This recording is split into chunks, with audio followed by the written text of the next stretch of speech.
Good morning, y'all. Up early, day 187 on the calendar, Sunday morning, July 5th, I believe is today's date. Well, yeah, yesterday was the 4th, so today's the 5th. I'm going to pull a quick scripture because we're going to be dealing with enemies today. And the word, ye have heard that it has been said, thou shalt love thy neighbor and hate thine enemy. You can go ahead and read the rest, but I just want to pull that thought out. You have heard that it hath been said, thou shalt love thy neighbor and hate thine enemy. And I want to talk to you really quickly about what that word shall love means.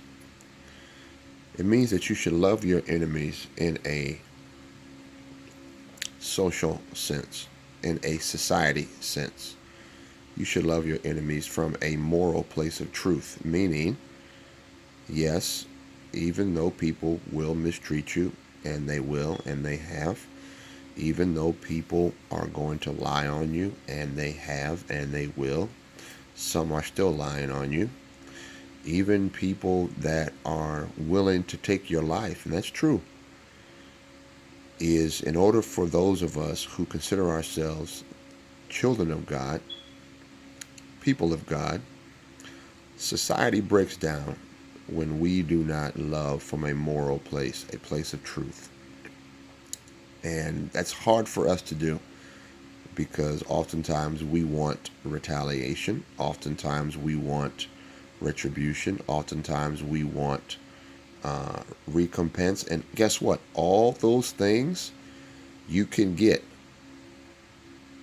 but you must get those things according to how God would have them laid out. And that's the hard part because oftentimes we want to do those things the way that we want to do them, but we serve a God that will give revenge. We serve a God that will give recompense.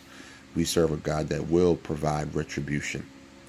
Our responsibility is to love from a moral place of truth that society becomes better through our example of love.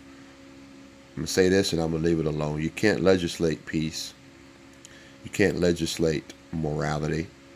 You can't legislate an end to racism.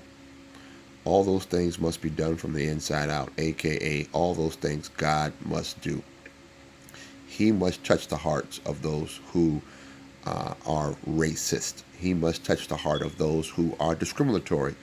And let's make it very clear, all of us have a level of discrimination in us. All right? If you like vanilla and I like chocolate, I discriminate against the ice cream that I don't like and you like. Okay, if I like Chevrolet and you like Dodge, then I discriminate when it comes to those type of cars. And so we have to be very mindful and very honest that uh, quote unquote discrimination is a real thing, and it's how it's used in society becomes the problem, right? Now, am I discriminating against you at your expense, or am I discriminating against my own tastes? And that's a big difference.